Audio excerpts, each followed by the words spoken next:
शक्ति पराशक्ति। प्रत्याशा लेकर आते समय अगर तुम धोखा खा भी जाओ, पर तुम जब तकलीफ में रहोगे तो तुम्हारे निकट रहूंगी, तुम्हारे अश्रु मैं पोंछूंगी। बिना किसी साथी के अकेले दुख तकलीफ में मेरे सिद्धपीठ पर तुम्हारे आते समय, शोकाकुल होकर भटक कर खड़े होते समय तुम्हारा साथ मैं निभाऊंगी। इस बात को तुम मत भूलो, भूलना भी नहीं। ओम शक्ति पराशक्ति। ओम शक्ति पराशक्ति। श्री गुरु चरणन में सहस्र कोटि नमन। मीठे पकवान तैयार करते लक्ष्मी मौसी ने तेज स्वर में आवाज लगाई, नित्या दीदी इधर आओ तो सही।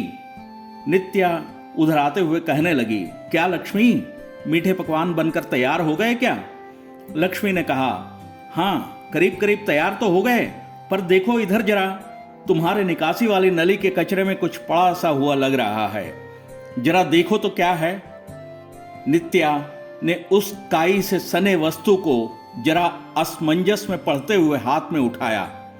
उस वस्तु को शुद्ध जल में अच्छी तरह से धोने के बाद उसने अपने पति को तुरंत आवाज लगाई, अजी सुनते हो जी, जल्दी से आना इधर। परिवार कल्याण एवं समृद्धि हेतु किए जाने वाले हवन की तैयारी में व्यस्त रहने वाले प्रभाकरन ने तेजी से आकर नित्या के हाथों की तरफ देखा। नित्या के हाथों में रहने वाले उस वस्तु को देखते ही आश्चर्यचकित मुद्रा में विस्फारित नेत्रों के साथ प्रभाकरन ने कहा, अरे यह तो हमारे कुल देवता नाग की मूर्ति है, यह कहां था, तुम्हें कैसे मिला? तो जवाब में नित्या ने कहा, अरे पकवान बनाने आई इस लक्ष्मी ने ही इस तरफ इशारा किया, इसे दिखाया। ओम शक्ति अम्मा चरण गहूं तो हुरी। बहुत ही अच्छा सगुन है, अच्छा संकेत मिल रहा है। हवन के प्रारंभिक पूजन के समाप्त होते होते ही 10 साल पहले जो कुल देवता की मूर्ति खो गई थी वह अब मिली है, ऐसा प्रभाकरन ने कहा। अरे क्या 10 साल हो गए थे इसे घूमे हुए, कैसे मिला? ऐसे हवन के लिए सहायतार्थ आए हुए लाल वस्त्रधारी सेवकों ने आश्चर्य जताते हुए पूछा। 10 वर्ष पहले कुछ अनजाने व्यक्ति हमारे द्वार पर आए थे और उन लोगों ने तांत्रिक क्रियाओं के करने के बाद एक मानव शक्ल वाले खिलौने को किसी की नजर न पड़ने वाले गुप्त जगह में बांध कर चले गए। उसके बाद ही हमारे कुल देवता नाग की मूर्ति भी हमारे घर से गायब हो गई और फिर परिवार में क्लेश, एक दूसरे अनबन, तनाव लगातार चलता ही रहा। उसके बाद हम लोगों ने असहनीय और अनेक कष्ट झेले। मेरे बेटे सुंदर के पैर में भी एक बार कांटा चुभ गया था। तकलीफ इतनी बढ़ गई थी कि बड़े बड़े डॉक्टरों को अन्य शहरों में जाकर दिखाना पड़ा था और उसमें से सबसे बड़े डॉक्टर ने तो यहां तक कह दिया था कि इसके पैर काटने पड़ेंगे क्योंकि पूरा पैर संक्रमित हो चुका है, विषाक्त हो चुका है। अरे भगवान, ये क्या कह रहे हैं? ऐसा सहायतार्थ आए हुए लाल वस्त्रधारियों ने क्षोभ सहित पूछा। तो प्रभाकरन ने कहना जारी रखा, सुंदर के दादा दादी ही मेलमरुत्तुर में अम्मा के पास जाकर उनसे मनौती की कि किसी प्रकार मेरे पोते के पैर को कटने से बचा लो, और वह धीरे धीरे ठीक हुआ। बताता हूं कैसे ठीक हुआ। एक दिन सुंदर के सपने में बंगारू अम्मा ने आकर कहा कि अरे सुंदर, तुम तो बिल्कुल स्वस्थ हो, तुम्हारे पैरों को कुछ भी नहीं हुआ है, तुम उठकर चलने की कोशिश करो। अगले दिन सुबह उठकर सुंदर चलकर देखने लगा। अरे आश्चर्य की बात तो यह थी कि चलने में कोई भी दर्द नहीं हो रहा था। फिर उस जगह को उसने अपने हाथों से दबाकर भी देखा तो कोई दर्द नहीं था। ऐसे बंगारू अम्मा ने ही मेरे बेटे को ठीक किया।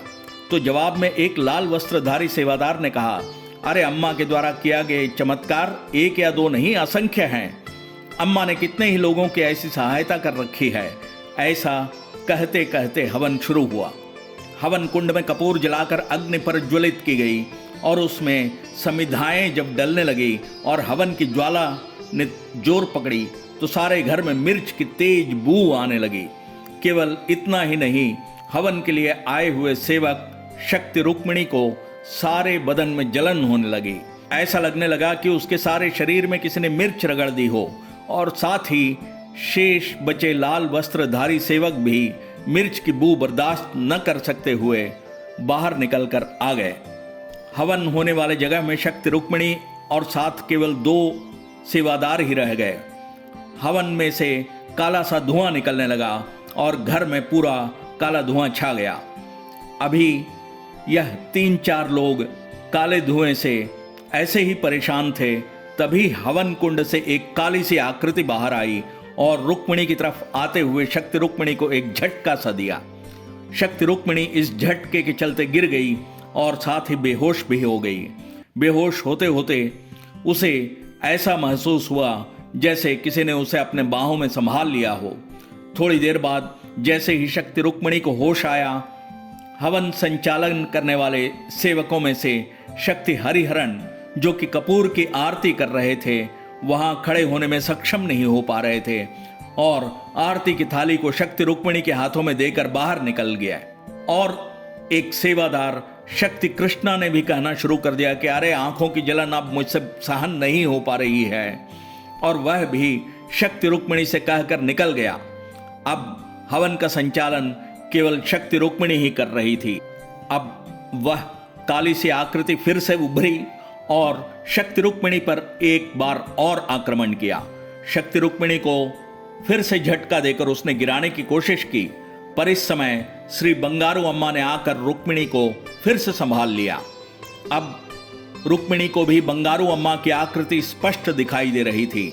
बंगारू अम्मा ने हाथों को उठाकर उस काली आकृति को जाओ जाओ कहते हुए निर्देश दिया। वह काली सी आकृति धीरे धीरे बढ़ते हुए जाकर उस मुख्य द्वार के द्वारा घर से बाहर निकल गई।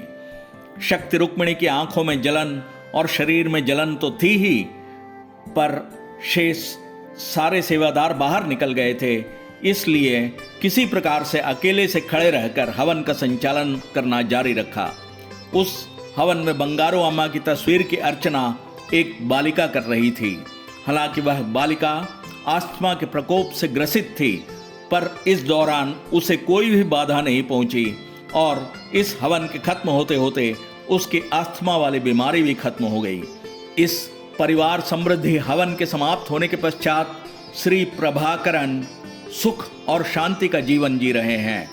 हे शक्तिगण, हम जिस किसी भी घर में रहते हैं वहां साल में एक बार परिवार कल्याण एवं समृद्धि हवन कराना जरूरी है, ऐसे अम्मा ने कहा है। जिस घर में परिवार कल्याण समृद्धि हवन हो जाता है उस घर में दुष्ट शक्तियों का निवास नहीं हो सकता और वे बाहर निकल जाते हैं। अम्मा के निर्देशानुसार भय भक्ति के साथ, सावधानी के साथ और श्रद्धा के साथ जब लोग हवन में जुड़े हुए होते हैं और अगर कोई दुष्ट शक्ति आ भी जाए तो उससे भक्तों का बचाव खुद अम्मा करने चली आती है। परिवार समृद्धि हवन करने वाले परिवार को भी अम्मा सुंदर सफलता देती है।